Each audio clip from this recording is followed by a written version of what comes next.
Hey, beautiful people. Welcome back to the Winsome Black podcast, the space where we navigate life in real time. We talk about growth, balance, and becoming without the pressure to have it all figured out. Today's episode is about dating. We're going to talk about the red flags that we ignore, especially when loneliness and potential starts influencing our choices. This is an honest conversation about why we stay, what we overlook, and how believing someone the first time can save us a lot of heartbreak. Most of us have ignored a red flag at some point in our lives. We usually don't realize it while we're in it. We only recognize it later on during our healing or reflection period. I've personally been there once in my life, and I learned my lesson immediately. So this conversation isn't coming from judgment. It's coming from experience and love. So our first segment will be about potential versus reality. I think it's so important because a lot of people look at a person's potential as if that's who that person is, and they're not. Potential is who they could be if they changed, healed, or decided to show up differently. When you date potential, you're not dating the person in front of you. You're dating a future version of them that may never exist. And hoping that someone will become who you need often leads to disappointment. Because if I'm being honest, potential is really just that. You're looking at what they could be and not who they are at that moment. Loneliness plays a huge role in why women stay in relationships longer than they should. When you're lonely, you don't just want companionship. You want relief from being alone. And that need for relief can cause you to negotiate your standards. And honestly, I feel like a lot of us have been there once in our life. Red flags start to look like things that we can work through. And incompatibility starts to feel tolerable. So instead of asking, is this healthy for me? You start asking, is this better than being alone? And that mindset will keep you stuck. I personally had this moment where I had a lapse in judgment when I was talking or dating someone. And I felt like I've been single for a while. It's nice to have this person in my life. But I just knew at the beginning that we were not going to work out. We had nothing in common. Their goals in life didn't match mine, which is okay to not have matching goals, but they had no ambition. And as someone who's very ambitious about life, that would not work for me. So when I stayed in that relationship a little bit longer than I should have, everything that person did started to piss me off. And it was one of those things is they're just being who they are. So why at that point am I annoyed by everything that they're doing? Because we're not a good match. This person has been living in their truth the entire time, but somehow I was just looking at the person that they could be. And that hurt a lot because I wasted months dealing with that person when I should have just not talked to them at the beginning. There's always signs. So we really have to shift our mindset to stop looking at loneliness as what we are. At the moment, we're alone. And nothing is wrong with being alone. We have to know how to sit in our singleness. And I think that's a big thing for women. So I have a lot of friends that have never been single in their life. And if I'm being honest, it shows up in their everyday life. The need to want a man. The need to always have to talk all the time to this person. Like, we have to learn to sit in our singleness. We have to learn to sit alone because they feel so uncomfortable with going out on dates. I had a conversation with my friend the other day and she was like, I just don't know how you go out by yourself all the time. And I was like, I've been single long enough to enjoy my company. When you can sit alone in a restaurant with every couple is cuddled up around you, it may be uncomfortable at first, but you're really just enjoying your own company. And that's where I feel like it's important to date yourself, even when you get in a relationship. Because if you don't, that person is going to become your entire world. And that's not something that either one of you should want or need. You have to have your individuality in a relationship, and that's really important. So one of the most important lessons in dating is when a man is honest with you, believe him. If he says he's not ready, believe him. If he says he's unemotionally available, please believe that man. Please. Because he's honest with you at this moment. And a lot of men won't say it. They won't say it out loud. But he respects you enough to be honest where he is in his life at the moment. If he says he doesn't know what he wants, believe him. Honesty is not a challenge for you to change the outcome. It's information. Information that you can use to benefit you. And when you ignore that information, you end up investing in someone who has already told you that they cannot meet your needs. Do yourself a favor and listen to this man when he's telling you something. Listen to his actions. Listen to his words, how they match. Listen to the way that he treats you, the way that he respects you, the way that he speaks to you. These are all things that I feel like go out the window when people are lonely and they just want a partner. And that's where you're erasing your boundaries before you start dating to learn what your boundaries are. Figure out what you need, expectations for your relationship. Figure all of this out. And sometimes it's a trial and error with dating. But I think you should have at least a certain type of foundation before you get out into the dating world. Because if a nice looking man who's saying the right things, all of those can go out the window for some people. And that's where you end up in situations that you should have never been in had you set this foundation for yourself. So the next one I want to talk about is the danger of trying to change this man. Ooh, this is a good one. Because I see it so often. And it's so sad because you thought that you would be the person that he would change for. And you're not, because he does not want to change. You're not the person, and that's okay. But going in with the expectation that you can change this man will always leave you heartbroken. Trying to turn someone into who you want them to be, or who you think they could become, is one of the fastest ways for resentment to be built. You start overgiving, you start waiting, you start explaining basic needs and boundaries.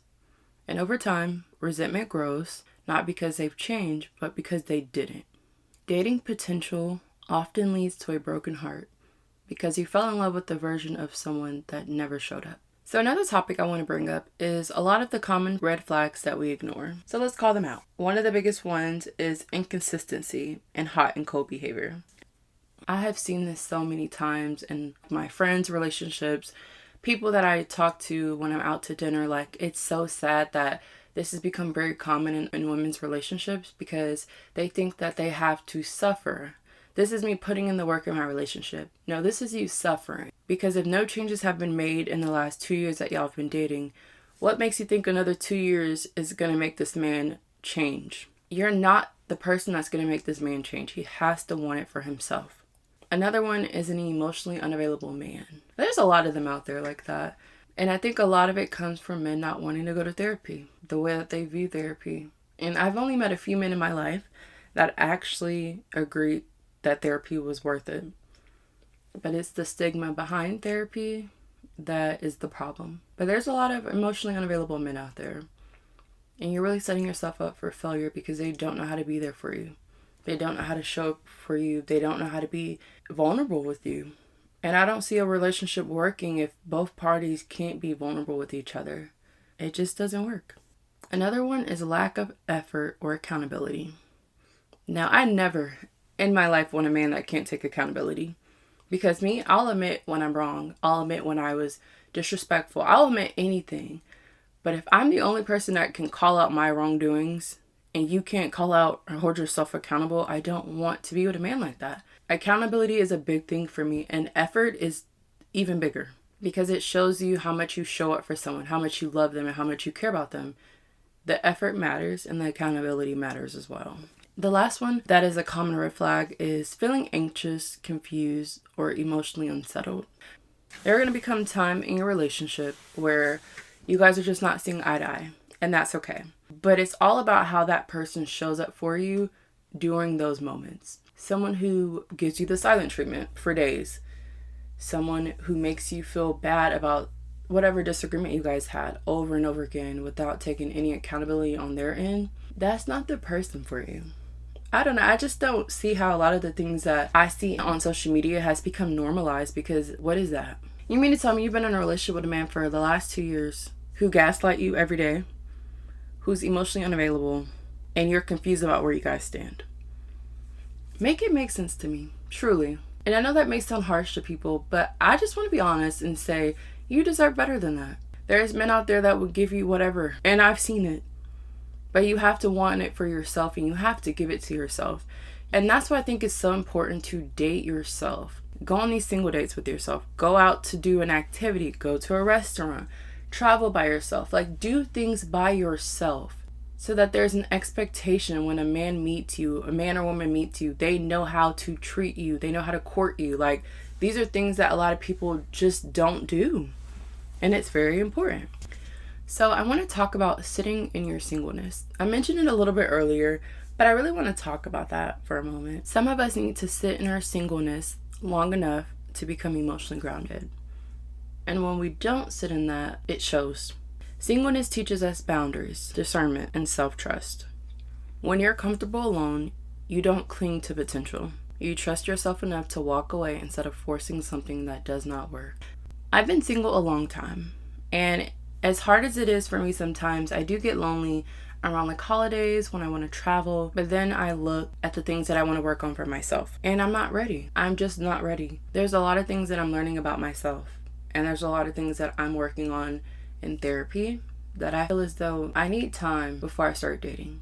And that's just the honest truth. There are times where you are alone and you're okay. But there's times where loneliness will kick in. And that's okay as well. It's just what you do in that time of loneliness that really matters. Don't get on those dating apps. Don't go out looking for men. Just focus on you. Focus on building your craft. Focus on building your boundaries, your foundation. Focus on you. I think this is important to say as well. You can be single for a long time. But if you're not working on yourself during that time and you just happen to have been single for 5-6 years, this is the time that you need to be working on yourself. You're always evolving and changing. So those foundations of who you are, what you expect from a relationship, what boundaries you hold, these are things that you should be asking yourself very often because we're always changing. So keep that in the back of your mind when you are single for a while. You just want to think about that. Before we end the podcast episode, I want to ask you a few questions. Are you dating from wholeness or loneliness? Are you attracted to who they are now or who you hope they'll become? Are you ignoring honesty to avoid being alone? And last but not least, are you compromising your standards to keep someone interested? These questions are meant to free you. They're not meant to shame you. You are not meant to change someone to be loved. You are not meant to stay when your needs are unmet. And you don't have to choose a relationship just to avoid loneliness. Believe what people tell you, honor how you feel, and remember that walking away is not a failure, it's self-respect. This is the Winsome Black podcast. Until next time, choose yourself always.